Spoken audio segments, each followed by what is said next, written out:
Hormones are chemicals that stimulate or regulate the activity of cells or organs. They are produced in specialized structures called endocrine glands, and they travel around the body in our bloodstream. There are broadly 3 types of hormones based on their chemical structure.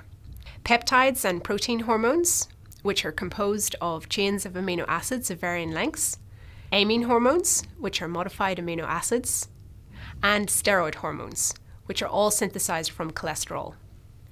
The term sex hormones refers broadly to steroid hormones that are produced largely in the gonads, that is, the testes in males and the ovaries in females.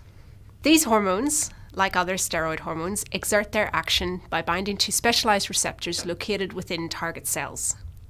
Binding of steroid hormone molecules to their receptors activates certain genes. This activation of genes leads to the production of new protein molecules, including structural and transport proteins, cellular pumps and enzymes. This ultimately leads to changes within the target cells. So, how are hormones involved in puberty? Well, puberty is initiated by changes in the levels of specific hormones. These hormonal changes are largely triggered by a part of the brain called the hypothalamus, which stimulates a bulbous structure called the pituitary gland, which dangles below it, which then, in turn, activates other glands, including the gonads. The physical signs of puberty are not really seen until about age 10 in girls and a bit later, about 12 in boys. However, researchers have figured out that there are changes in the amount of hormones being released into the bloodstream of children aged as young as 7 or 8. At this time, there is an increase in the release of hormones called androgens from glands that sit on top of the kidneys. These triangular-shaped glands are called the adrenal glands. You might have heard of them before. They are the same glands which release a hormone called adrenaline when we are scared or excited. The increase in the secretion of androgens before any visible signs of puberty are thought to play an important role in brain development in both sexes, and therefore can influence social and emotional well-being.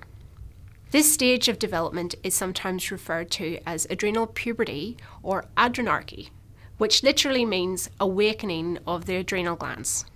And adrenal androgens are said to exert masculizing actions, as they are largely responsible for the development of pubic hair, sweatiness, and acne in girls when puberty proper kicks in.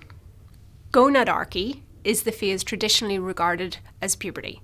Gonadarche translates as awakening of the gonads.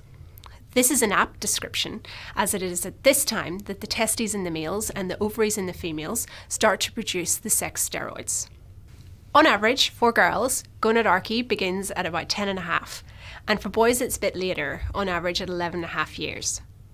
The hormones that are causing the noticeable physical changes are ones that are being largely released from the ovaries in a female, which is estrogen, and from the testes in a male, testosterone.